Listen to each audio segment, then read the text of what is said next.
அதே மாதிரி எல்லோரையும் போல தூங்காமல் இருக்கணும். எல்லோரையும் போல அந்த மனிதனுடைய இயற்கை தேவைகள் இருக்கு இல்லையா, அதையெல்லாம் ஜெயித்தவராக இருக்கணும். அந்த நிலையை அடைவதுதான் அமல்களுடைய இலக்கு என்று அதிகமான மக்கள் நம்புகிறார்கள். ஆனால் இஸ்லாத்தை பொறுத்த வரைக்கும் மனிதனுக்கு உள்ள இயற்கையான தேவைகள், இயற்கையான நிகழ்வுகள், இயற்கையாக அவனிடத்தில் ஏற்படக்கூடிய நோய் நொடிகள், இதையெல்லாம் யாராலையும் எந்த காலத்திலும் வெல்லவே முடியாது. அப்படி ஒரு தன்மையை அல்லாஹ் மனித சமுதாயத்திற்கு வழங்கவே இல்லை. அப்படி வழங்குவதாக இருந்தால் நபிமார்களுக்கு அல்லாஹ் வழங்கியிருப்பான். ஏனென்றால் நபிமார்கள் தங்களை அல்லாஹ்வுடைய தூதர் என்று போய் மக்கள்கிட்ட சொல்றாங்க. அப்படி சொல்லும் போது மக்கள்லாம் என்ன திருப்பி கேட்டாங்க, நீ என்ன அல்லாஹ்வுடைய தூதர்ங்கிற, எங்களை மாதிரி நீ சாப்பிடுற, எங்களை மாதிரி நீ அருந்துகிறாய், எங்களை மாதிரி கடை வீதிகளில் போய் நடமாடுகிறாய், உன்னை எப்படி நாங்கள் இறை தூதரின் நம்புவது? இப்படித்தான் மக்கள் எதிர்பார்த்தாங்க.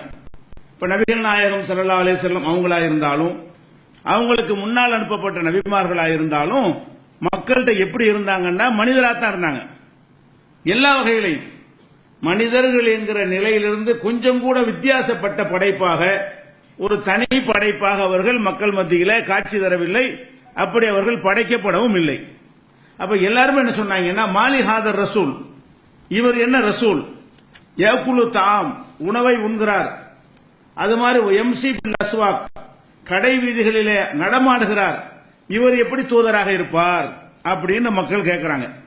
அப்ப அல்லாஹ் இப்படி ஒரு தன்மையை நம்ம கொடுத்தோம் என்று சொன்னால் மக்கள் தூதரா ஏத்துக்குருவாங்க.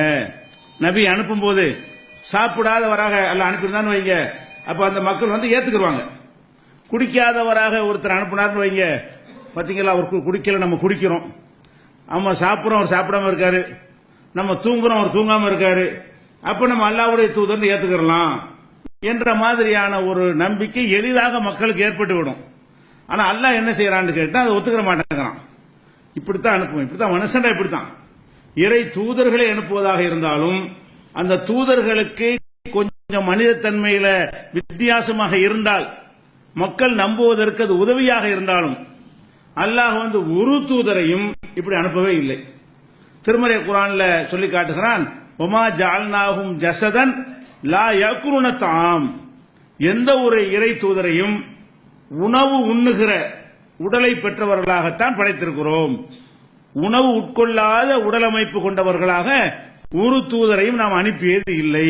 அல்லாஹ் குர்ஆன்ல சொல்றான், ஒரு தூதரை அனுப்புறோம் என்று சொன்னால் நாங்கள் எல்லோரும் இப்படி சாப்பிடுகிறோமோ அது மாதிரி சாப்பிடக்கூடியவராகத்தான் அந்த தூதர் இருப்பார், சாப்பிடுதலை வென்றவராக இருக்கவே மாட்டார், இப்படி நாம் படைத்ததே இல்லை என்று 22வது அத்தியாயத்தில் 8வது வசனத்தில் அல்லாஹ் சொல்லி காட்டுகிறான்.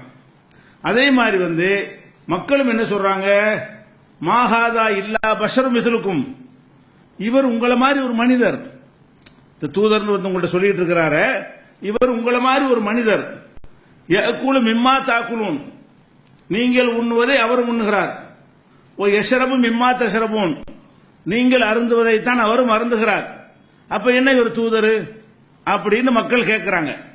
அப்ப அதுக்காக வேண்டிய அதில் மாத்தினானா? இல்ல, இப்படித்தான் தூதர் நான் அனுப்புவேன், இதுதான் அல்லாஹ்வுடைய பதிலாக இருந்தது. அதே மாதிரி இது 23வது அத்தியாயத்தில் 33வது வசனத்தில் அல்லாஹ் சொல்லி காட்டுகிறான். அதே மாதிரி இதுக்கு பதில் அல்லாஹ் சொல்லி காட்டும் போது, ஒமா அர்சல்னா கப்லக மினல் முர்சலின், உமக்கு முன்னர் அனுப்பப்பட்ட எந்த ஒரு தூதராக இருந்தாலும் இல்லா அன்னஹும் லயகுலுன தாம், அவர்கள் உணவு உண்பவர்களாகவே தவிர இருக்கவில்லை, வயம்ஷூன ஃபில் அஸ்வாக், கடை வீதிகளில் நாங்கள் நடமாடுவோமே அப்படி நடமாடக்கூடியவராகவே தவிர எந்த ஒரு தூதருமே நாம் அனுப்பியது கிடையாது என்று 25வது அத்தியாயத்தில் 30வது வசனத்தில் அல்லாஹ் சொல்லி காட்டுகிறான். அப்ப நபிகள் நாயகம் ஸல்லல்லாஹு அலைஹி வஸல்லம் அவங்க கூட மக்கள்கிட்ட என்ன சொன்னாங்க, இன்னமா அனபஷரும் மிஸ்லுக்கும், மக்கள்கிட்ட போய் சொல்லும் போது மனித தன்மைன்னு ஒன்று இருக்குல்ல, அதை எடுத்துக்கொண்டோமையானால் நானும் உங்களை போன்றவன் தான், இன்னமா அனபஷரும் மிஸ்லுக்கும், நான் உங்களை போன்ற மனிதன் தான் என்று மக்கள்கிட்ட போய் சொல்லுங்கிறான் அல்லாஹ். வித்தியாசம் என்ன, யூஹா இலைய, எனக்கு அல்லாவிடமிருந்து வஹி வருகிறது, செய்தி வருகிறது, உங்களுக்கு வராது. மற்ற யாருக்கும் அல்லாவிடமிருந்து நமக்கு வஹி வருமா, இறை செய்தி வருமா? வராது. ரசூலுல்லாஹ் வாங்கி நமக்கு தருவார்கள். ஆனால் மற்ற விஷயங்கள் அவங்க எப்படி இருந்தாங்கன்னு சொன்னா அது மனிதராக தான் இருந்தாங்க அப்படின்னு போய் ரசூலுல்லாஹ் நல்லா சொல்ல சொல்றான். மக்கள்கிட்ட போய் நீங்கெல்லாம் நல்லா சாப்பிடுறீங்க 3 வேளை, நான் வந்து மாசத்துக்கு ஒருக்கா தான் சாப்பிடுவேன் அப்படின்னு சொல்லலாம்ல. நீங்க டெய்லி 3 தடவை 10 தடவை தண்ணி குடிக்கிறீங்க, நான் 6 மாசம் ஒருக்கா தான் தண்ணி குடிப்பேன் அப்படின்னு சொல்லி இருந்தால் அந்த வித்தியாசத்துக்காக வேண்டியாவது தூதர் நம்பியிருப்பாங்க. ஒரு டிஃபரெண்டா இருக்கார்ல இவரு, நம்மளையெல்லாம் விட ஒரு மேம்பட்ட நிலையில இருக்கார் இல்லையா அப்படின்னு சொல்லியிருப்பார்கள். ஆனால் நபிகள் நாயகம் ஸல்லல்லாஹு அலைஹி வஸல்லம் அவர்கள் வந்து நான் உங்களை போன்ற மனிதன் தான் அப்படின்னா என்ன அர்த்தம்? மனித தன்மையை வந்து எந்த ஒரு இபாதத்தின் மூலம் வெல்ல முடியாது. இபாதத்துகளால் மனித தன்மையை வெல்லுவதுதான் அது அமலு. இல்லாட்டி அந்த அமல் சரியில்லைன்னு நினைச்சமையானால் அதுக்கு மார்க்கத்தில் எந்த விதமான ஆதாரமும் கிடையாது. இன்னும் சொல்ல போனா அல்லாஹ் என்ன சொல்றான்னு கேட்டா அவர் பதில் சொல்லும்போது அவன் கேட்கறாங்க, ஒரு மலக்கு அனுப்பியிருக்கலாம் தான், அல்லாஹ்வுடைய தூதர்னு சொல்லி இவரை போய் அனுப்புனதுக்கு பதிலா இவருக்கு தாய் இருக்கிறாங்க, தந்தை இருக்கிறாங்க, புள்ளைக்கு மனைவி இருக்கிறாங்க, மக்கள் இருக்கிறாங்க, சாப்பிடுறாரு, குடிக்கிறாரு, நோய்வாய்ப்படுறாரு, இப்படியான ஒரு ஆளை பிடிச்சி அனுப்புறதுக்கு பதிலா ஒரு மலக்கு அனுப்பி இருந்தா இறை தூதர்னு சொல்லி, இப்ப ஜிப்ரீல் மீகாயில் ஒரு மலக்குகள் இருக்கிறாங்க, அவங்களே உலகத்துக்கு அனுப்பி நான் தான் அல்லாஹ்வுடைய தூதரு அப்படின்னு சொன்னா அவர் எப்படி மக்கள்கிட்ட வாழ்வாரு? சாப்பிடவே மாட்டார். நீங்க அவர் தனியா செக் பண்ணி வச்சு 1 மாசம் அவரை கண்காணிச்சாலும் அவர் ஒரு சின்ன ஒரு துரும்பை கூட சாப்பிட மாட்டார். அப்ப மக்களுக்கு என்ன வரும்? சரிதான், இவர் நம்ம தூதர்னு ஏத்துக்கலாம், நம்மள மாதிரி இல்ல அப்படிங்கிற மாதிரி மக்கள் கோரிக்கை வைக்கிறாங்க. அல்லாஹ் அதுக்கு என்ன பதில் சொல்றான்னு கேட்டா, உலவு ஜஅல்நாஹு மலக்கன் லஜஅல்நாஹு ரஜுலா, மலக்க தூதர் அனுப்புனாலும் மனுஷனை மாற்றி தான் அனுப்புங்கிறான்ல. மனுஷனுக்கு வழிகாட்டு அனுப்பும் போது மனித தன்மையோடு தான் இருக்கணும். மனித தன்மை இல்லாம அந்த மலக்கு வழிகாட்டினார்னு வைங்க, மக்கள் என்ன சொல்லுவான்? நீ மலக்கு உனக்கு ஏழு எனக்கு ஏழுமான்றான். நீ மலக்கா இருக்கிற, நீ என்ன வேணாலும் செய்வ, எனக்கு ஏழுமா, எனக்கு தாங்கிக்கிற முடியுமா, எனக்கு அந்த சிரமத்தை சுமக்க முடியுமான்னு கேட்டுருவான். அதுக்காக எல்லாம் என்ன சொல்றான்னு கேட்டா, உனக்கு வழிகாட்டுறதுக்கு மலக்கையே பிடிச்சி அனுப்புறதா வச்சாலும் அவர் மலக்க வரமாட்டார். அவரை நான் மனிதனாக மாற்றி தான் அனுப்ப மாட்டேன். ஒரு பேச்சுக்கு வந்து மலக்கை மனிதனுக்கு தூதர் அனுப்பினாலும் தூதர் அனுப்பின உடனே அது என்னவா மாறிடுவார்? அவரு மனிதனா மாறி விடுவார். உலல் அபசனா அலைஹிம் மா யல்பிசுன். இப்ப பண்ண குழப்பத்தை அப்பவும் பண்ணுவாங்க. இப்ப என்ன குழப்பம் பண்றான்? திங்கிறாருங்கிறான், அப்போ திம்பாரு. மலக்கை அனுப்பினாலும் அவர் திங்கக்கூடிய மலக்காத்தான் வருவார், குடிக்கக்கூடிய மலக்காத்தான் வருவார், தூங்கக்கூடிய மலக்காத்தான் வருவார். இப்ப கேட்ட அதே கேள்வி திருப்பி நீ கேட்ப. அப்ப இதுல என்ன விளங்குது? மனிதனுக்குன்னு சில இயற்கை தேவைகள் உடையவர்களாக அல்லாஹ் படைத்திருக்கிறான். அது மாறுவதற்கு எந்த விதமான கடுகளவு சான்ஸும் மார்க்கத்தில் கிடையாது. அப்படியெல்லாம் செஞ்சார்கள் யாரை பத்தியா சொன்னார்களே ஆனால் அது முழுக்க முழுக்க கட்டுக்கதையாக இருக்கும், அது பொய்யாக இருக்கும். அதுக்கு எந்த விதமான கடுகளவுக்கு அதுக்கு முகாந்திரம் இல்லை என்று நம்ம நம்ப வேண்டும். அதை அடைவதற்கு நம்ம சில பேர் நினைக்கிறாங்க, நம்ம எல்லாம் தொழுகிறோம், அதே மாதிரி தின்றுட்டு இருக்கிறோம், தொழுது ஒரு சோத்தை கூட குறைக்க மாட்டேங்குது, நம்ம நோம்புலாம் வைக்கிறோம், அதே மாதிரி தான் சாப்பிடுறோம், ஹஜ்ஜுக்கெல்லாம் போறோம், நம்முடைய இயற்கை தேவையில் எதுவுமே குறைய மாட்டேங்குது, ஒரு இம்ப்ரூவ்மெண்ட் இல்லையே, அப்ப நம்ம எல்லாம் என்ன வணங்குறோம் அப்படிங்கிற மாதிரி இந்த பெரியார்கள்ங்கிற பேர்ல எழுதி வைத்த கட்டுக்கதைகளை பார்க்கும் பொழுது நமக்கு தோன்றுமையானால் என்ன வழங்கிக் கொள்ளணும்? இப்படி ஒண்ணு இல்லவே இல்லை. மனிதன் வந்து உண்ணாம பருகாம நோய்வாய்ப்படாம இப்படி எல்லாம் இருக்கக்கூடிய தன்மை எந்த ஒரு காலத்திலையும் எந்த ஒரு தூதருக்கும் அல்லாஹ் கொடுத்ததே இல்லை. உதாரணமா எடுத்துக்கொண்டால் இப்ப நமக்கு நோய் நொடி வருது, நல்லா அல்லாஹ்வுக்கு அர்ப்பணிச்சு வணக்க வழிபாடு செஞ்சா வருமா வராதா? வரும். நபிகள் நாயகம் ஸல்லல்லாஹு அலைஹி வஸல்லம் அவர்களை அப்துல்லாஹ் இப்னு மஸ்ஊத் அவர்கள் ஒரு நாள் பார்க்க போறாங்க. பார்க்க போனா அந்த நோயுடைய வேதனையில ரசூலுல்லாஹ் துடிக்கிறாங்க. நோயுடைய வேதனையை பார்த்துவிட்டு இப்னு மஸ்ஊத் கேட்கிறாங்க, அல்லாஹ்வுடைய தூதரே ரொம்ப கஷ்டப்படுறீங்களா, ரொம்ப வேதனைப்படுறீங்களா அப்படின்னு கேட்கிறாங்க. அப்ப நபிகள் நாயகம் ஸல்லல்லாஹு அலைஹி வஸல்லம் சொல்றாங்க, ஊஅக்கு கமா யூஅக்கு ரஜுலானி மின்கும், உங்கள 2 பேர் படுற கஷ்டத்தை நான் ஒரு ஆள் படுறேன், அவ்வளவு வேதனையா இருக்குது. ஒரு நோய் வந்து காய்ச்சல் வந்து அதனால் நபிகள் நாயகம் பாதிக்கப்படுறாங்க. அந்த பாதிப்பு எப்படி இருந்தது? இருவர் பாதிக்கிற அளவுக்கு 2 மடங்காக எனக்கு இருந்தது என்று நபிகள் நாயகம் ஸல்லல்லாஹு அலைஹி வஸல்லம் அவர்கள் அவருக்கு அந்த பதில சொல்றாங்க. இது புகாரில் 5648வது ஹதீஸில் பதிவு செய்யப்பட்டிருக்கிறது. இது எதை காட்டுது? ஒரு மனிதனுக்கு நோய் வந்தால் அவர் எப்படி துடிக்குவாரோ அப்படித்தான் ரசூலுல்லாஹ் துடிப்பாங்க. எப்படி மற்றவர்கள் நோய் வருமோ அப்படி நபிகள் நாயகம் ஸல்லல்லாஹு அலைஹி வஸல்லத்துக்கு நோய் வரத்தான் செய்யும். அதையெல்லாம் என்ன செய்ய முடியாது? நோய் வராத ஒரு உடல் அமைப்பு பெற்றவராக மாற முடியுமான்னா மாற முடியாது. அவங்க நபிகள் நாயகம் ஸல்லல்லாஹு அலைஹி வஸல்லம் வாழ்ற காலத்தில் ஒரு ஆம்பளை பிள்ளை தான் அல்ல கொடுத்திருந்தான், இப்ராஹிம் அவர்களை. அந்த இறை தூதரான பிறகு இப்ராஹிம் அவர்கள் மரணித்த உடனே நபிகள் நாயகம் அப்படி கண் கலங்குறாங்க, கண்ணீர் சொட்டு சொட்டா வடிகிறது. அப்ப சொல்றாங்க, அல்லைனு ததுமு, கண்கள்ல ரத்த கண்ணீர் வடிகிறது, உல் கல்பு யஹ்சுனு, உள்ளம் வந்து வேதனைப்படுகிறது, ஒ இன்னாலி ஃபிராகிக யா இப்ராஹிம் லமஹ்சூனுன், இப்ராஹிமே உன் பிரிவை தாங்க முடியாம நான் கவலைப்படுறேன், எனக்கு தாங்க முடியாம இருக்குதுங்கிறாங்க. இது மனித தன்மை. என்ன தன்மை? எனக்கு ஒரு இழப்பு வந்தால் எனக்கு தாங்க முடியாது, உங்களுக்கு இழப்பு வந்தால் உங்களுக்கு தாங்க முடியாது. நீங்களும் நாங்களும் நேசிக்கக்கூடிய ஒருத்தர் இறந்துட்டாருன்னு சொன்னா அது கண்டிப்பா நம்மளை எல்லாம் பாதிக்கும். அந்த மாதிரியான பாதிப்பை எல்லாம் ஜெயித்து அது உங்களுக்கு இபாதத்துல ஊறி போய் கரை கண்டவர்களுக்கு கிடையாது அப்படின்னு இருக்குமையானால் நபிகள் நாயகம் ஸல்லல்லாஹு அலைஹி வஸல்லம் அப்படி இவ்வளவு வேதனைப்படுறாங்க, கண்ணீர் வடிக்கிறாங்க. அப்ப கேட்கிறான், அல்லாஹ்வுடைய நீங்களும் அழுவுறீங்க. அப்ப ரசூலுல்லாஹ் என்ன சொல்றாங்க? அல்லாஹ் வந்து எல்லா உள்ளங்கள்ல வந்து இறக்க குணத்தை வைத்திருக்கிறான், யாரா இருந்தாலும் அது இருக்கிறவன் அழுவதான் செய்வான், நான் அதுல ஒருத்தன் தானே என்றுதான் பதில் சொன்னார்களே தவிர நான் எல்லாம் அதுல ஜெயிச்சவன் அப்படின்னு சொல்லல. நபிகள் நாயகம் ஸல்லல்லாஹு அலைஹி வஸல்லம் அவர்கள் உஹது போர்ல பல் உடைக்கப்பட்டு கன்னத்துல காயம் ஏற்பட்டு பயங்கரமான வேதனைக்கு உள்ளாக்கப்பட்டார்கள். இந்த எல்லாம் பட்டவுடனே ஊதி விட்டு போயிட்டாங்களா? எவ்வளவு கடுமையான வார்த்தையை பயன்படுத்தினாங்க. இந்த மாதிரி ஒரு நபிக்கு ரத்த சாயத்தை பூசிட்டீங்களா, நீங்க ஜெயிப்பீங்களா என்கிற அளவுக்கு ரசூல் ஸல்லல்லாஹு அலைஹி வஸல்லம் அவர்கள் கோபப்படுற அளவுக்கும் கொந்தளிக்கிற அளவுக்கும் அந்த பாதிப்பு இருந்தது. ஏன் ஒரு கொசு கடிச்ச மாதிரி வச்சுட்டு போயிட வேண்டியதானே? நம்மளை வெட்டினா எப்படி நமக்கு பாதிப்பு ஏற்படுமோ அது மாதிரிதான் நபியை வெட்டினாலும் அவங்களுக்கு பாதிப்பு ஏற்படும், வேதனை ஏற்படும், வலி ஏற்படும். அந்த வழியில நாம எப்படி சில வார்த்தைகளை வெளிப்படுத்துவோமோ அது மாதிரிதான் அவர்களும் வெளிப்படுத்துவார்கள். இந்த வார்த்தையை கூட எல்லாம் கண்டிச்சான். என்ன கண்டிச்சான்? என்னை தாக்கியவர்கள் எப்படி ஜெயிப்பார்கள், கைஃப யுஃப்லிஹு கௌமுன் சஜ்ஜு நபியஹும், நபிக்கு காயம் ஏற்படுத்தியவர்கள் எப்படி ஜெயிப்பார்கள் என்று அல்லாஹ்வுடைய தூதர் சொன்ன பொழுது லைஸ லக மினல் அம்ரி ஷைஉன், நபியே அதிகாரத்தில் உமக்கு பங்கு இல்லை என்று அல்லாஹ் வசனத்தை இறக்குறான். அவங்க வெற்றி பெறுவார்களா மாட்டார்களா என்று நான் முடிவு செய்வேன், நீ எப்படி முடிவு செய்வ? அப்ப ஜெயிப்பாங்களா ஜெயிக்க மாட்டாங்களா முடிவு நான் செய்யும் பொழுது நீ என்ன சொல்ற? என்னையை தாக்கியவர்கள் எப்படி ஜெயிப்பார்கள்? அப்ப நீ இறைவனா நான் இறைவனா என்று கடுமையான கோபத்தோடு அல்லாஹ் அந்த வார்த்தையை கண்டித்தான் வருகிறது. அது டாபிக் இல்ல. டாபிக் என்னவென்று சொன்னால் வேதனை ஏற்பட்டதா இல்லையா? பிள்ளை இறந்தா வேதனைப்படுறாங்க, காய்ச்சல் வந்தா வேதனைப்படுறாங்க, பசிச்சா சாப்பிடுறாங்க. ஒரு நாள் வர்றாங்க உச்சி வெயில், வெளியே வரும்போது அபூபக்கர் உமர் அதே மாதிரி வெளியே வர்றாங்க. அவங்க ரெண்டு பேரையும் பாக்குறாங்க. என்னப்பா இந்நேரத்தில் என்ன எங்க வந்திருக்கிறீங்க அப்படின்னு கேட்ட உடனே பசிக்கு தான் வந்தோம், பசிக்குன்னா ஏதாவது வேலை கிடைக்குமா ஏதாவது கிடைக்குமான்னு வந்தோம், தேடி வந்தோம்.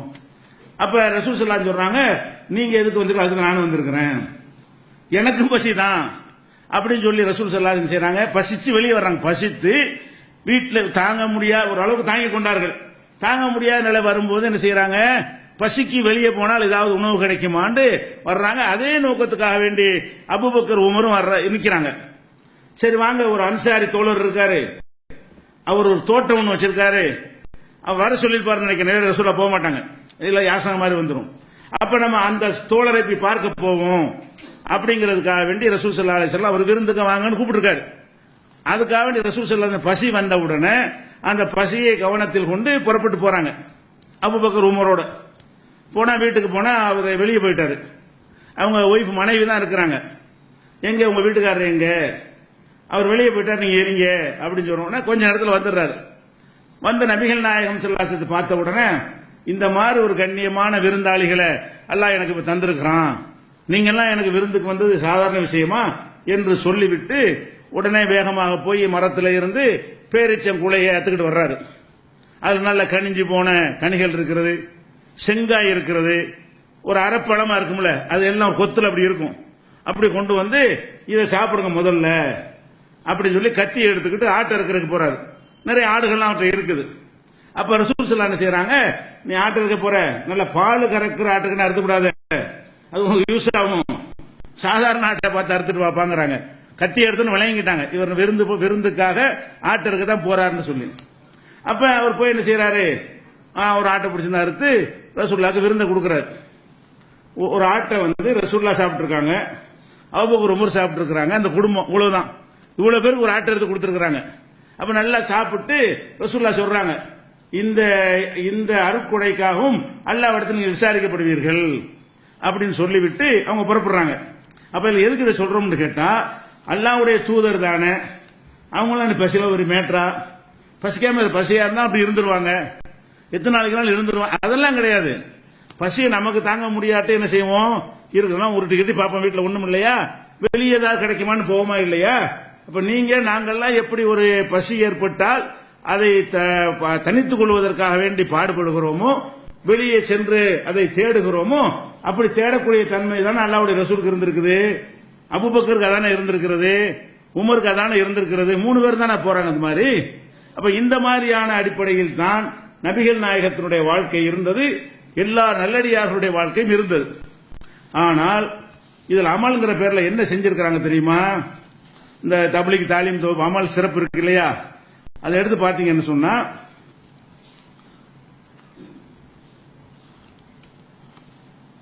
அதாவது பக்கம் இதுல இந்த பக்கத்துல வந்து 255வது பக்கம்.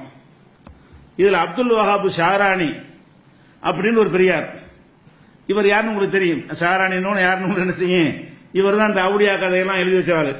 ஏற்கனவே உங்களுக்கு அந்த அர்த்தம் செஞ்சா பரிசு தருவோம்ல, அந்த அந்த ஆசாமி தான் இவர், இவரை பெரியார் எழுதியிருக்கிறாங்க. இந்த அப்துல் வஹாப் ஷாரானி என்பவர் என்ன செய்யறாருன்னு கேட்டா, அதாவது நோன்பு நேரத்தில் நம்ம சாப்பிடுறோம்ல, சஹர் நேரத்தில் வயிறு நிறைய சாப்பிடக்கூடாது என்று உடன்படிக்கை, சஹர்ல உடன்படிக்கை நம்ம இடத்துல எடுக்கப்பட்டிருக்கிறது அப்படிங்கிறார். யார் எடுத்துன்னு தெரியல. சஹர் நேரத்தில் அதிகம் சாப்பிடக்கூடாது என்று நம்ம இடத்துல உடன்படிக்கை எடுக்கப்பட்டிருக்கிறது. நம்ம ரொம்ப சாப்பிடக்கூடாது, நிறைய சாப்பிட்டு வந்தால் என்ன நன்மை, நோன்பு வச்சதுக்கு என்ன நன்மை, அதே அளவு கணக்கு வந்துருமா இல்லையா. நோன்பு வைத்து விட்டு நோன்புல அதே அளவுக்கு சாப்பிட்டீங்கன்னு சொன்னா நோன்பு இல்லாத காலத்துக்கு நோன்புக்கு என்ன டிஃபரெண்ட் என்ன அப்படின்னு சொல்லி இவர் ஒரு தத்துவத்தை சொல்றாரு. அப்படின்னா என்னன்னு கேட்டா, நோம்பாளியா இருக்கிறவன் வந்து சாப்பாட்டு அளவு வச்சு நல்ல கணக்கு எடுப்பான், அளவு முக்கியம். சாப்பாடு கண்டிப்பா நோன்புல ஜாஸ்தியா தான் சாப்பிடுறோம், நோன்பு இல்லாத காலங்களில் சாப்பிடுவதை விட செலவு நமக்கு ஜாஸ்தியா நோன்புல தான் ஆகுது, நிறைய வெரைட்டியா சாப்பிடுறோம். அது போக பல வகைகளா சாப்பிடும் போது அது வந்து நோன்புல நன்மை இல்லாம போச்சான். ஏன்னா நோன்பு காலத்தில் அதான் சாப்பிடுறீங்க, போன மாசம் அதான் சாப்பிட்டீங்க, நோன்பு கொண்டு என்ன தியாகம் என்ன பண்ணீங்க, நோன்புனா கொஞ்சம் கூடுதலா தியாகம் பண்ணணும். நோன்புல அதுக்கு முன்னாடி அரைக்கப்படி அரிசி சாப்பிட்டா நோன்புல அதுல பாதிதான் சாப்பிடணும், இப்படிங்கிற மாதிரி ஒரு தத்துவத்தை சொல்லி இப்படி எங்கள்கிட்ட உடன்படிக்கை எடுக்கப்பட்டிருக்கிறது அப்படின்னு அந்த பெரியார் சொன்னார்னு சொல்லி எழுதி வச்சுக்கிறாங்க. இப்படி எங்கேயாவது மார்க்கத்தில் இருக்கிறா? இந்த அளவா கணக்கு, நோன்புடைய அந்த அல்ல கடமையாக்கணும் அதுவா கணக்கு. பசியை உணரும் போது அல்லாஹ்வுக்கு பயந்து சாப்பிடாம இருக்கிறோம், மற்ற நாள்ல இதே அளவு தான் நம்ம சாப்பிடாம இருக்கிறோம். நோன்பு காலத்தில் எவ்வளவு நேரத்துக்கு பசியா இருக்கிறோமோ அதே மாதிரி தான் நோன்பு அல்லாத காலத்திலேயே பசியா இருக்கிறோம். அது தூக்கத்தில் கழிஞ்சிடுறதுனால நமக்கு பசியை உணர்றது கிடையாது. ராத்திரி சாப்பிட்டு படுக்கிறீங்க, மர காலையில சாப்பிடுறீங்க, 12 மணி நேரம் வந்துருது. அப்படி பார்த்தாலும் ராத்திரி 10 மணிக்கு சாப்பிட்டு காலைல 10 மணிக்கு காலை டிஃபன் சாப்பிட்டீங்கன்னா 10 to 10 எவ்வளவு ஆச்சு, 12 மணி நேரம் சாப்பிடாம தானே இருக்கிறீங்க. அப்ப இரவில் நீங்கள் சாப்பிடாமல் இருக்கிறீர்கள், அதே டைம் தான் சாப்பாடு, இந்த டிஃபரெண்ட் வர கிடையாது. ஆனால் என்ன வித்தியாசம், இப்ப இரவுல நம்ம பகல்ல சாப்பிடாம இருக்க போறோம், சகருக்கு சாப்பிடுறோம், அப்புறம் நோன்பு இருக்கும்போது சாப்பிடுறோம், பகல்ல சாப்பிடாம இருக்கிறோமே அதுவும் அதே டைம் தானே வருது. அதுல விஷயம் என்னவென்று கேட்டால் அதை முடிச்சுக்கிட்டு இருக்கிறோம், உணர்றோம், பசிக்குது சாப்பாடு வேணும்னு கேட்குது, இறைவன் தடுத்து விட்டான் என்பதற்காக நம்ம அதை தவிர்க்கிறோம். அப்ப இதுல பாடம் என்ன, அளவு பாடம் கிடையாது. அளவு அதிகமாவது என்பது நோம்பினால் கிடைக்கிற நன்மை கிடையாது. நீ எவ்வளவு அளவு வேண்டாம் சாப்பிட்டு, குறை வேண்டாம் சாப்பிட்டு போ. மேற்று என்ன, இறைவன் தடை செய்து விட்டான் என்று சொன்னால் நான் தண்ணீர் கூட குடிக்க மாட்டேன், தாகமாய் இருந்தாலும் நான் தண்ணீர் குடிக்க மாட்டேன், பசியா இருந்தாலும் சாப்பிட. அதான் அல்லாஹ் சொல்றான் குர்ஆன்ல, லஅல்லக்கும் தத்தக்கும், இரையச்சம் உடையவர்களாக மாறுவதற்குத்தான் உங்களுக்கு நோன்பு கடமையாக்கப்பட்டிருக்கிறது. அதே போல நோன்பு திறக்கிறோம். நோன்பு திறக்கிறதுக்கு ரசூலுல்லாஹ் என்ன சொன்னாங்க? விரைந்து நோன்பு திறக்கணும். அதை லேட் பண்ணா அது நன்மையான செயல் இல்லை. லா யஸாலுன நாசு பிஹைரின் மா அஜ்ஜலுல் ஃபித்ர. நோன்பு திறப்பதை விரைந்து செய்யும் பொழுதுதான் மக்கள் நன்மை செய்கிறார்கள். விரைந்து அசருக்கு தொடர்கிறது இல்ல. நோன்பு திறப்பதற்கு சூரியன் மறைந்த உடனே இன்னும் கொஞ்சம் ஆவட்ட பாத்துக்கிறோம் அப்படின்னா மார்க்கத்தில் குற்றமாயிரும். சூரியன் மறைஞ்சிருச்சுன்னு சொன்னா உடனே என்ன செய்யணும்? நோன்பு திறந்து விட வேண்டும். அப்ப நம்ம அதிக நன்மை அடையணும்னு சொல்லி நம்ம 6:30 மணிக்கு பதிலா 7:30 மணி திறக்கலாமா? அது திமுருண்டு எல்லாம் எடுத்துக்கிறோம். இது என்ன பெரிய விஷயம்? இதுக்கு மேல நான் இருப்பேன் அதான் அர்த்தம். அது 6:30 மணி என்ன 7:30 கூட நான் சாப்பிடுவேன், 8:30 கூட சாப்பிடுவேன்னா நீ அல்லாவுக்காக சாப்பிடல, நீ அல்லாவுக்காக அந்த தியாகத்தை பண்ணல. நோன்பு வேகமா திறக்கும்போது என்ன அர்த்தம் ஆகுதுன்னா, இறைவா நான் ஒரு பலவீனமானவன், என்னால எல்லாம் சாப்பிடாம இருக்க முடியாது, நீ சொன்னதுக்காக நான் கட்டுப்படுத்தி இருந்தேன், நீ சொன்ன டைம் முடிஞ்சு போச்சு, இனிமே எவனுக்காக கட்டுப்படுத்த மாட்டேன், தின்னு விடணும், வேக வேகமா போய் சாப்பிடணும். அப்ப வேக வேகமாக அந்த நோன்பு திறக்கும் பொழுது ஹைர்ல இருக்கிறீங்க, நன்மையில் இருக்கிறீங்க அப்படின்னு சொல்லும் பொழுது இவங்க நோன்புக்காக வேண்டி ரொம்ப திங்காதீங்க, வணக்கம் என்றால் எல்லாத்தையும் குறைக்கணுமா என்று அல்லாஹ் உடன்படிக்கை எடுத்தால் இருக்கிறாங்க. அல்லாஹ்வுடைய ரசூல் இப்படி நமக்கு சொல்லி தர்றாங்க. இன்னும் சொல்ல போனால் இப்ப மகரிபில் நோன்பு திறக்கிறோம். நோன்பு திறக்கும் பொழுது தொழுகை ஜமாத் நடக்கும். இப்ப சரியான பசியா இருக்குது. இப்ப ஜமாத்துல போகணுமா சாப்பிடணுமா? சாப்பிடணும். என்ன சொல்றாங்க? உணவு வைக்கப்பட்டு விடுமையானால், உங்களுக்கு நாட்டம் இருக்குமையானால், இக்காமத்து சொல்லப்பட்டாலும் முதல்ல உணவை சாப்பிடுங்க. அப்ப இந்த மார்க்க நமக்கு என்ன சொல்லுகிறது? இயற்கையை உனக்கு வெல்ல முடியாது, அந்த பசியை யாராலும் ஜெயிக்க முடியாது, அதற்கான வாய்ப்பு வந்துருச்சுன்னா என்ன செய்ய வேண்டிய? சாப்பிட வேண்டியது. இப்படி சொல்லும் பொழுது இந்த மாதிரி சஹரு அதிகமாக சாப்பிட்டால் அதுல என்ன நன்மை? அதிகமாக சாப்பிட்டால் நோன்பே கிடையாதுங்கிறாங்க. அப்ப நோன்புனா என்ன செய்யணும்? அந்த தன்மையிலிருந்து நம்ம மாற்றம் அடையணும் என்று ஒரு கருத்தை விதைக்கிறார்கள். சஹல் இப்னு அப்துல்லா அப்படின்னு ஒருத்தர் இருந்தாராம் இதே புக்ல, பக்கம் 255. இவர் 15 நாளைக்கு ஒரு தடவை சாப்பிடுவாராம். சஹல் இப்னு அப்துல்லா என்பவர் சாப்பிடுறது எவ்வளவு நாளைக்கு? 15 வக்துக்கு இல்ல, 45 வக்து 15 நாளைக்கு, 45 வேளை உணவுக்கு பதிலா ஒரு வேளை உணவு சாப்பிடுவாரு. அதுக்கப்புறம் 15 நாளைக்கு 45 வேளைக்கு உணவே சாப்பிடவே மாட்டாரு. இருக்குமா? இவர் பெரியாராம், இறை வணக்கத்தில் திளைத்து போனதுனால இவருக்கு இந்த பவர் வந்துருச்சான். எந்த பவர்? சாப்பிடுதல் என்பது ஒரு மேட்டரே கிடையாது. அவங்களுக்கு திக்ரு தஸ்பீகே சாப்பாடு. அப்படி அவங்க எது சாப்பாடு? திக்ரு தஸ்பீக், அதுவே சாப்பாடு மாதிரி ஆயிருமா. அப்ப 15 நாளைக்கு ஒரு தடவை தான் சாப்பிடுவாரு. அதே நேரத்தில் ரமலான்ல மட்டும் சஹர் செய்யுங்க இருக்குதுல, அதனால ஒரு பிடி சாப்பிடுவாராம், போயிடுவாராம். என்ன சஹர் செய்யுங்க? இப்ப ரமலானுக்கு சஹர் செய்யுங்க இருக்கிற மாதிரி தான் குர்ஆன்ல குழு வஷரபு வலா துஸ்ரிஃபுன் இருக்குது. உண்ணுங்கள் பருகுங்கள் வீண் விரயம் செய்யாதீர்கள் எல்லா காலத்துக்கும் உள்ள கட்டளை தானே அது. ரமலானுக்கு சஹர் கட்டளை இருக்குது, மற்ற நாள்ல சாப்பிடுற கட்டளை இருக்கா இல்லையா? ரமலானுக்கு சஹர் கட்டளை இருக்கிற மாதிரி நீங்கள் சாப்பிடுங்கள் குடியுங்கள் கட்டளை இருக்கா இல்லையா? அத்தாமஹும் மின் ஜூஇன் வஆமனஹும் மின் ஹௌஃப். அந்த மக்காவாசிகளை பற்றி அல்லாஹ் சொல்லும் பொழுது லிஈலாஃபி குரைஷின், இந்த குறைஷிகளுக்கு அல்லாஹ் அருள் செஞ்சிருக்கிறான். எப்படி அருள் செஞ்சிருக்கிறான்? அத்தாமஹும் மின் ஜூஇன், பசியின் போது அவர்களுக்கு உணவளித்தான். வஆமனஹும் மின் ஹௌஃப், அச்சமற்ற ஒரு இல்லமாக அமைத்து அவங்களை பாதுகாத்தான் என்று அல்லாஹ் சொல்லி காட்டுகிறான். அவ பசிக்கு உணவளித்தது ஒரு பெரிய பாக்கியமாக அல்லாஹ் சொல்லி காட்டுகிறான். இவங்க என்ன செய்யறாங்கன்னு கேட்டா சாப்பிடவே மாட்டாராம். அது போக சஹருக்கு தான் சாப்பாடு, நோன்பு திறக்க அதுக்கு சாப்பிட சொல்லி சஹர் இல்லையில, அதுக்கு தண்ணி மட்டும் குடிச்சுக்கிறாராம். இந்த பெரியாரு சஹல் இப்னு அப்துல்லாங்கிறவர் காலமெல்லாம் 15 நாளைக்கு ஒரு வேளை சாப்பிடுவாரு. 15 நாள் வரைக்கும் ஒரு சாப்பிட்டாருன்னு சொன்னா 15 நாள் வரைக்கும் எதுவுமே சாப்பிட மாட்டாராம். நோன்பு காலம் வந்துருச்சுன்னு சொன்னா ஒரே ஒரு கவலை உணவை வாயில போட்டுக்கிறாராம். அது சஹர் சுண்ணத்துங்கிறதுனாலயும். நோன்பு திறக்கிறதுக்கு தண்ணி மட்டும்தான், நோன்பு திறக்கிறது மட்டும்தான், தண்ணீர் மட்டும் 30 நாளைக்கு தண்ணி மட்டும் தான் நோன்பு திறக்கிற, எதுவுமே சாப்பிட மாட்டாராம். இப்படி எல்லாம் இருந்திருக்கிறார்கள். நாம அதுக்கு கதை அதுல பில்டப் கொடுப்பாரு, நாமெல்லாம் பாருங்கள் எப்படி வகை வகையாக சாப்பிடுகிறோம் இப்படின்னு சொல்லி மார்க்கத்தில் எது ரசூலுல்லாஹ் போய் எப்படி ஒரு ஆட்டு 5-6 பேர் சேர்த்து சாப்பிட்டு வந்திருக்கிறாங்க, பேரிச்சங்குழையே காலி பண்ணி இருக்கிறாங்க. ரசூலுல்லாஹ் வறுமையில இருந்தாங்கன்னா இல்லாததுக்கு இருந்தாங்க. வறுமையில இருந்தாங்கன்னு சொன்னா ஒரு ரொட்டியை சாப்பிட்டாங்க, அதெல்லாம் இருக்குது.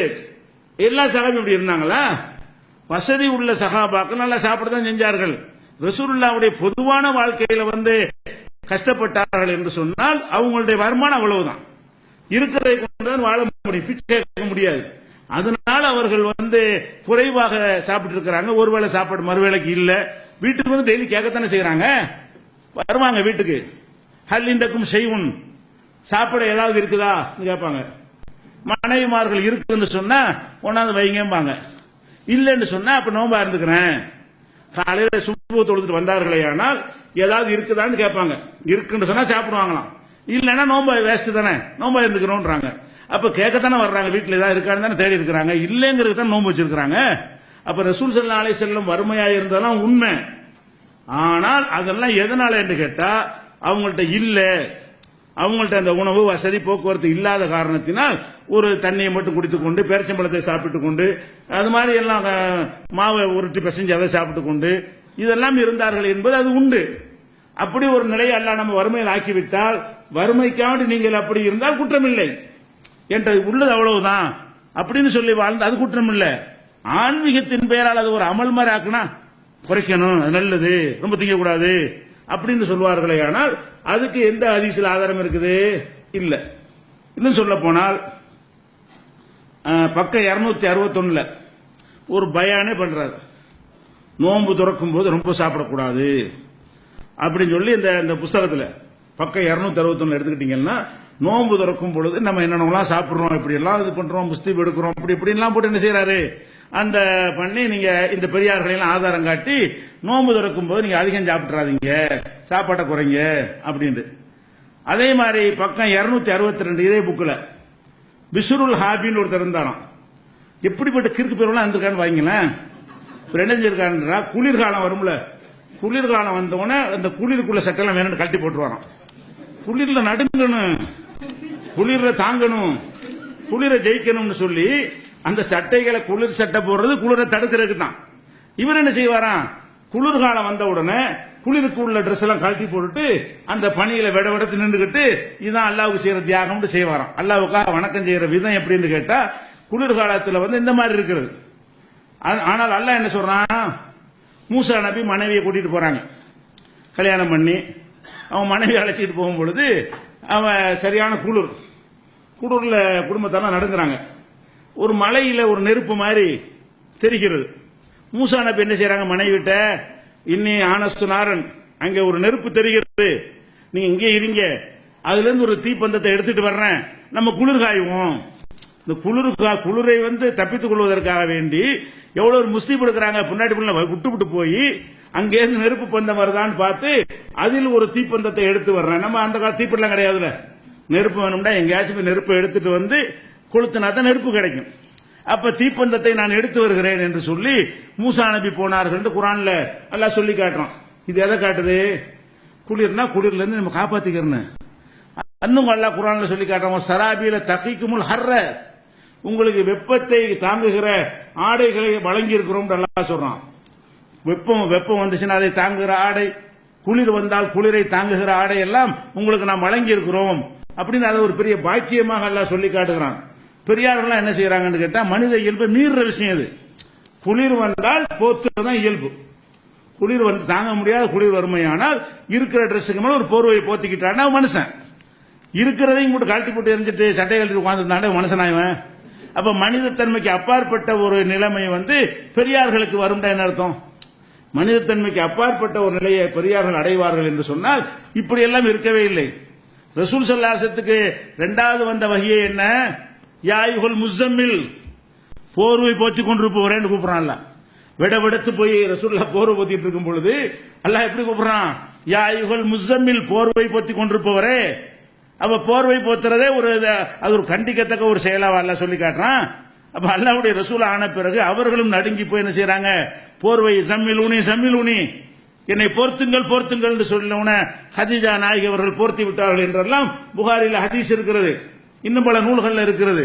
அவ அல்லாஹ்வுடைய தூதரா இருந்தாலும் குளிர் வந்தா போத்த தானே வேணும், குளிர் நடந்தால் போத்த வேண்டும், அதான் இயல்பான ஒரு விஷயம். பெரியார்கள் அப்படிலாம் செய்ய மாட்டார்கள் சொல்லி அவங்கள ஒரு தெய்வீக ஒரு தன்மை முக்கியவர்களாக காட்டுற மாதிரி இந்த விஷயங்கள்லாம் எழுதி வைத்திருக்கிறார்கள். அதே மாதிரி வந்து பக்கம் 263 கலீல் அகமது ஒரு பெரியார் இருந்தாராம். இது ரொம்ப டேஞ்சர். அவருக்கு பசிக்கவே செய்யாது. அவனாவது 5 நாளைக்கு ஒழுங்கா சாப்பிடுறான் ஒருத்தன். இது என்னன்னு கேட்டா கலீல் அகமதுங்கிற பெரியாருக்கு வந்து பசிக்கவே செய்யாது. அப்படியான ஒரு தன்மை பெற்ற அந்த பெரியார்கள் இருந்தார்கள். இப்படி நபியே இல்லைன்னு அல்லாஹ் சொல்றான்.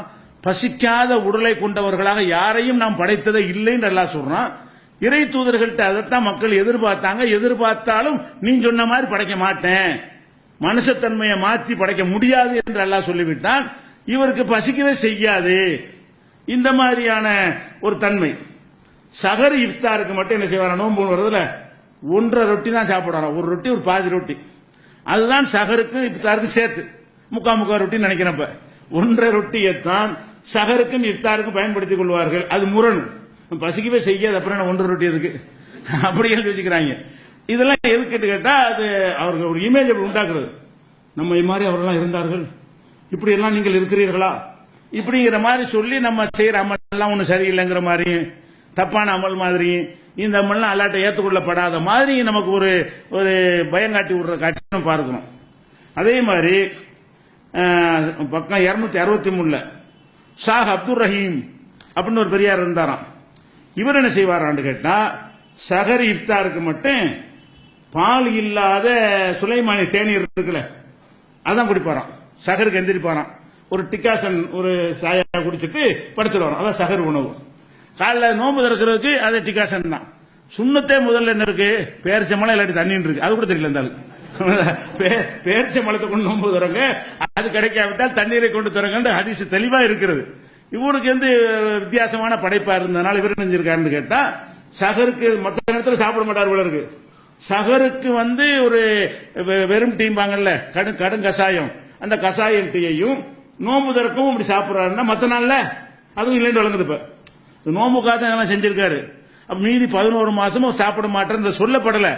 இது நோம்புக்கு இதுதான் சொன்னா பேணுதலா இருக்கிற நோம்புல இவ்வளவுதான் சாப்பிடுவார் என்று சொன்னால் இதை விட கம்மியாகவோ அல்ல சாப்பிடாமலையோ அவர் இருந்திருக்கிறாரு. பெரியார்களை பார்த்தீர்களா? இப்படிங்கிறது வந்து இதெல்லாம் அமல்னால இப்படி கிடைக்குமா? இதெல்லாம் செஞ்சாதான் நம்ம அமல் செய்யறது கரெக்ட் ஆகுமா? இல்ல, அப்படி எழுதி வைத்திருக்கிறார்கள். அதே மாதிரி பக்கம் 77 ஒரு பெரியவர் இருந்தாராம். அவர் வந்து ஒரு உழு செஞ்சார்னு சொன்னா 12 வருஷத்துக்கு தொழுவாராம். ஒரு தடவை உழு செஞ்சார் என்று சொன்னால் ஒரு உழுவுல செய்வாரு 12 வருஷத்துக்கு தொழுவாராம். அப்ப 12 வருஷமாக இப்ப மலைஜலம் கழிக்கல, காத்து போகல, சிறுநீர் போகல, உழு முறியலன்றதுன்னு அர்த்தம். ஒரு உழுவுல 12 வருஷம் தொழுவாரு. 12 வருஷமா படுத்ததே இல்லை. 12 வருஷமா உடம்ப சாய்க்கணுங்கிறது எவ்வளவு ஒரு இயல்பானது. மனுஷன் வந்து தலை சாய்க்க ஒரு இல்லாட்டி சரியா வருமா? அல்லாஹ் வந்து பகலை உழைக்கிறதுக்காகவும் இரவை நீங்கள் ஒரு அமைதி காண்பதற்காகவும் படைத்திருக்கிறேன் எல்லாம் சொல்லி காட்டுறான். அப்ப அந்த இரவு பகலை எல்லாம் எதுக்காக படைத்திருக்க அதை கூட மீறுகிற வகையில, அதை கூட எதிர்க்கிற வகையில 12 வருஷம் தூங்கவே இல்லை. அவர் தூங்குறது கூட பரவாயில்ல, படுக்கவே இல்லை. தூங்கவே இல்லைங்கிறது ஒரு வகை. அந்த உடம்பு சாய்க்கணும்ல, தூங்காட்டா கூட நின்றுகிட்டே இருக்கும்போது உடம்பு வெயிட் அதிகமா நம்ம தாங்கி எல்லா உறுப்புகளும் களைத்து போயிடும். அப்படி நெடுஞ்சாங்க கொஞ்சம் படுத்தா தான் என்ன செய்யும், அந்த கஷ்டங்கள் கொஞ்சம் குறைஞ்சு கொஞ்சம் ரிலாக்ஸ் ஆகும். அது கூட தேவையில்லை. இவரு அப்படிப்பட்ட அதிசய படைப்புன்னா அப்படி மனுஷன் இருக்க முடியுமா? இப்படி எல்லாம் எழுதி வைத்திருக்கிறார்கள். அதே மாதிரி வந்து பல நாட்கள் தொடர்ச்சியாக சாப்பிடாம இருப்பாராம். எத்தனை நாள்னு போடல, பல நாட்கள் தொடர்ச்சியாக சாப்பிடாமல் இந்த பெரியார் இருப்பாரு. இதெல்லாம் இந்த பெரியார்கள் என்பவர்கள் அமல்கள் மூலமாக இது அமல் சிறப்பு தானே சொல்றாங்க. புஸ்தகத்துக்கு பேர என்ன, அமல்களின் சிறப்பு. இதெல்லாம் அமல்னால கிடைச்சிட்டான். இந்த அமல்கள் செஞ்சதுனால இந்த ஒரு பவர் அவர்களுக்கு கிடைத்து விட்டது. சாப்பிடாம இருப்பார்கள், குடிக்காம இருப்பார்கள், தூங்காம இருப்பார்கள் அப்படின்னு சொல்லி. சாயிதும் பக்கம் 80 சாயிதும் முசையப் இவரெல்லாம் நல்ல பெரியார். இவர் அவரையும் கட்டி எழுதியிருக்காங்க. இவரெல்லாம் பெரிய உண்மையில வாழ்ந்த ஒரு அறிஞர், மார்க்க அறிஞர், விற்பனராக இருந்தவர், ஹதீஸ் கலையில் ரொம்ப மதிக்கத்தக்க ஒரு பெரியார் தான். கதை இது போய் அவர் பெரியாரா இருந்த நிஜம். அவர் பேர்ல கூட கதையை விட்டுருக்காங்க. எப்படி இருக்காங்க, அவர் வந்து இஷாவுக்கு ஒழு செஞ்சுட்டு ஃபஜ்ர் தொழுவாராம். அந்த உழுவு கொண்டு எவ்வளவு நாளைக்கு 50 வருஷம் இப்படி செஞ்சாராம். ஒரு நாளைக்கு இஷாவுக்கு உழவு செஞ்சுட்டு கொஞ்சம் முடிச்சுக்கிட்டே இருந்து ஃபஜ்ரையும் தொழுதுபிட்டு தூங்கினால் சரின்னு வச்சுக்கலாம். சில நாட்கள் ரமலான்ல கடைசி பத்துல நம்மள 1-2 பேர் கூட அப்படி செஞ்சிட முடியும். இஷாவுக்கு உழவு செஞ்சுட்டு மலைத்தளம் கழிக்காம காற்று பிரியாம ஒரு கண்ட்ரோலா இருந்து சுபகையும் தொழுதுட்டு என்ன செய்ய முடியும், ஓரிரு நாள் படுக்க முடியும். அது கூட சாத்தியப்படாது. இடையில ஒண்ணுங்கன்னு ஒழு செய்யற மாதிரி தான் வரும். அப்படியே ரொம்ப கஷ்டப்பட்டு செய்யறாருந்தா ஒருத்தர் 2 பேருக்கு ஓரிரு நாளைக்கு இதை செய்ய முடியும். இவர் சையது சையப் என்ன செய்வார்னு கேட்டா, இஷா தொலைக்கு ஒழு செஞ்சுட்டு வருவார்ல, அவ்வளவுதான் தொழுதுகிட்டே இருப்பாரு. ஃபஜ்ர் வரைக்கும் தொழுதுகிட்டே இருந்தா அந்த ஒழுவு கொண்டு ஃபஜ்ரையும் தொழுதுட்டு போயிடுவாரு. இப்படி 50 வருஷம், 50 நாள் இல்ல, 50 மாசம் இல்ல, 50 வருஷம் இப்படி செஞ்சிருக்காரு. அப்ப பல்லாயிரம் நாட்கள். அப்ப பல்லாயிரம் நாட்களாக இவர் இஷாவுக்கு செஞ்ச ஒழுவை கொண்டு ஃபஜ்ர் தொழுதாருன்னா தூங்கலன்னு அர்த்தம். தூங்கினத ஒழு போயிருமே. இஷாவுக்கு ஒழு செஞ்சுட்டு அந்த ஒழுவுலையே ஃபஜ்ரையும் தொழுதால் இவர் தூங்கவில்லைன்னு அர்த்தம் வருதா இல்லையா? தூங்குனா ஒழு இருக்குமா? அப்ப ஒழு தூங்கலன்னு ஆயிடுச்சு. மழை ஜலம் கூட கழிக்கலன்னு ஆயிடுச்சு. அப்ப இரவுல ஒரு நாள் கூட உயிரின் வரவே வராதா? இன்னைக்கு ஒரு 2 நாளைக்கு கூட வந்துடாதா? அப்ப ஒழு செய்யற மாதிரி ஏற்படாதா? சரி, இப்படி 50 வருஷமா ஒருத்தர் செஞ்சார்னு எழுதுறா இருந்தா எப்படி ஒருத்தர் எழுத முடியும்? கூடவே இருந்தா 50 வருஷம் இருந்தாலும் 50 ஒரு ஆள் இப்படிதான் நடந்தாரு ஒருத்தரை பத்தி எழுதுறதா இருந்தா 24 மணி நேரம் அந்த எந்த வேலையும் பார்க்காம இவர் என்ன செய்யறான்னு இப்படி உட்கார்ந்துட்டு அதை விட இவன் சாதனை பண்ணிருக்காப்ப. அந்த ஆள் சாதனையை விட 50 வருஷம் இப்படி ஒருத்தர் செஞ்சாருன்னு சொல்லி ஒருத்தர் சொல்ல முடியுமா? கொஞ்ச நேரம் ஒருத்தரை பார்த்திருப்பீங்க, அவ்வளவுதான் இருக்க தெரியுது. 50 வருஷம், ஒரு வருஷத்துக்கு ஒருத்தர் உங்களை பார்த்துட்டு இருக்க முடியுமா? அதே வேலையா? வேலையே என்ன? இவர் 50 வருஷமா இரவுல தூங்குறாரா ஒழு செய்யறாரான்னு பாக்குறது தான். அப்ப இஷாவுக்கு பிறகு அவரோட உட்கார்ந்து டெய்லி ஃபஜ்ர் வரைக்கும் டெய்லி என்ன செய்யணும்? அவர் பார்த்துக்கிட்டே இருக்கணும். இது எப்படிங்கிற இது எப்படி ஒருத்தர் சொல்ல இயலும்? முதல்ல அப்படி அவர் நடந்துச்சாங்கிற ஒரு விஷயம். இது மாதிரியான விஷயங்களை அறிவிக்க இயலுமா? முதல்ல இது யாருப்பா கண்டுபிடிக்கிறது? அப்ப இஷாவுக்கு சொன்னோன்னு நம்பிடுறாங்க. அப்படியே இஷாவுக்கு செஞ்ச ஒழுவை கொண்டு ஃபஜ்ர் தொழுதார்கள் அவர் சொன்னார். அவன்கிட்ட நான் அப்படி தொழுதேன்னு சொல்லி அவர் சொல்லல, அவர் தொழுதார் என்று எவனோ சொல்றான். அவனுக்கு எப்படி தெரியும்? அது எந்த ஒரு அடிப்படை இது பொய்யின்னு ஆயிடுது. அதே மாதிரி அபுல் மோத்தமர் ஒருத்தர் இருந்தாராம். அவர் 40 வருஷம் இதே மாதிரி. இவர் 50 வருஷம். யாரு? சயீத் இப்னு முஸையப் இஷாவுக்கு ஒழு செஞ்சு சுபுஹ் வரைக்கும் அந்த ஒழுவுலையே தொழுதுகிட்டே இருப்பார். இது 50 வருஷம் செஞ்சிருக்காரு. அபுல் மோத்தமர் என்கிற ஒரு பெரியவர் அதே பக்கத்தில் 80ஆம் பக்கத்தில் தான் 40 வருஷம் இந்த மாதிரி இருந்திருக்காரு. அப்ப 40 வருஷமா எவ்வளவு கண்காணிச்சு இருந்திருக்கான். இவர் என்னென்ன செய்யறாருன்னு பார்த்துட்டு இஷாவுக்கு செஞ்ச ஒழுவை கொண்டு 40 வருஷமா இவர் என்ன செஞ்சிருக்காரு, இது பண்ணிருக்காருன்னு சொல்லி. அபு ஹனீஃபா இமாம் 50 அதே மாதிரி. அபு ஹனீஃபா ஹனஃபி இமாம்ங்கிறமே அந்த அபு ஹனீஃபா இமாம் அவர்கள் என்ன செய்வாங்கன்னா, இஷாவுக்கு ஒழு செஞ்சுட்டு தொழு ஆரம்பிச்சாங்கன்னா சுபு வரைக்கும் என்ன செய்வாரு, முடிச்சுட்டே இருந்து அந்த ஒழுவுல சுப தொழுது தான் போவாரு.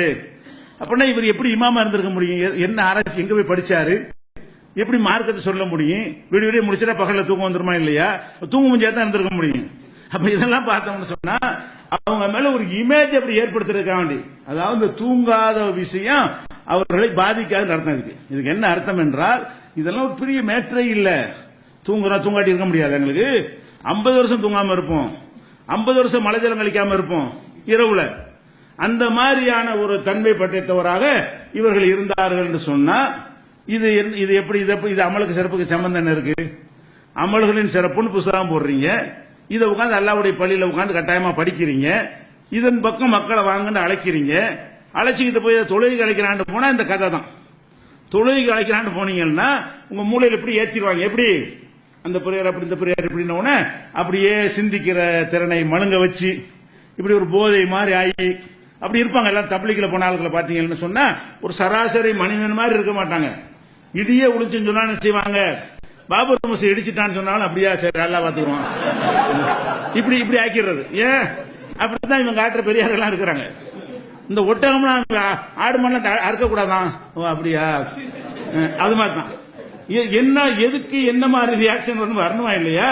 அது வராது. இந்த தப்லீக்ல நீங்க போனீர்களே ஆனால் அந்த வீரியம், ரசூல் போர்க்களம் வரைக்கும் போயிருக்காங்கல்ல, அது தேவைப்படும் போது அந்த மாதிரியான வீரியம் வேகம் எல்லாமே இருக்கணும்.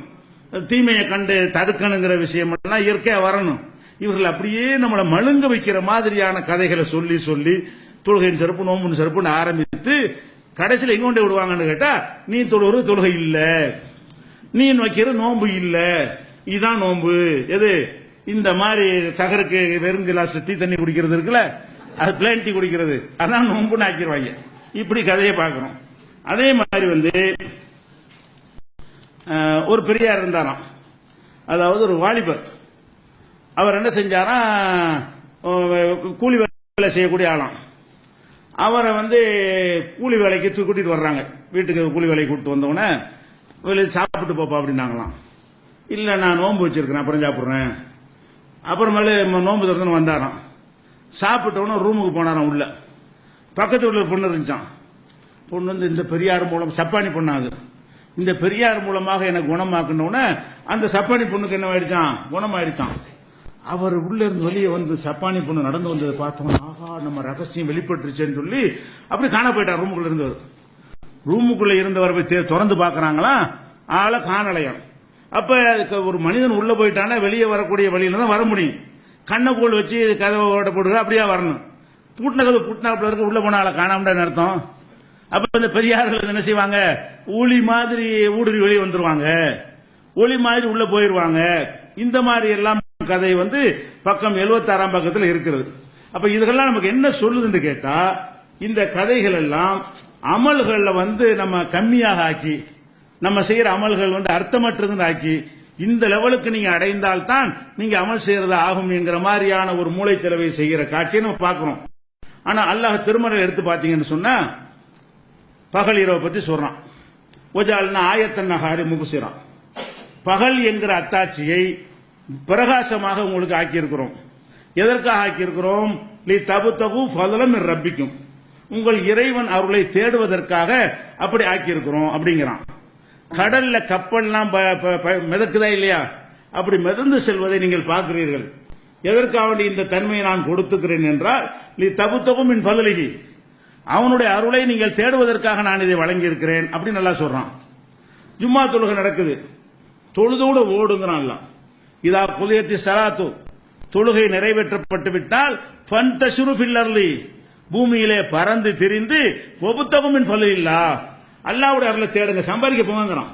ஜும்மாவுக்கு வாரத்துக்கு ஒருக்கா வந்தா கூட அசர் வரைக்கும் உட்கார்ந்துட்டு இருக்காத, எப்ப தொழுகை முடிஞ்சோ சம்பாதிக்க ஓடு, இப்படிமா இருக்கும். இவர் எப்ப பார்த்தாலும் பள்ளியாசல கதின்னு கிடக்கிறது, சாப்பிடாம இருந்து சொல்ல வரல. இப்படியான ஒரு மார்க்கத்திலிருந்து சொல்ல போனால், யார் பொருளாதாரத்தை காத்துக் கொள்ளுகிற பொருள் கொல்லப்படுறா ஷஹீதுங்கிறாங்க.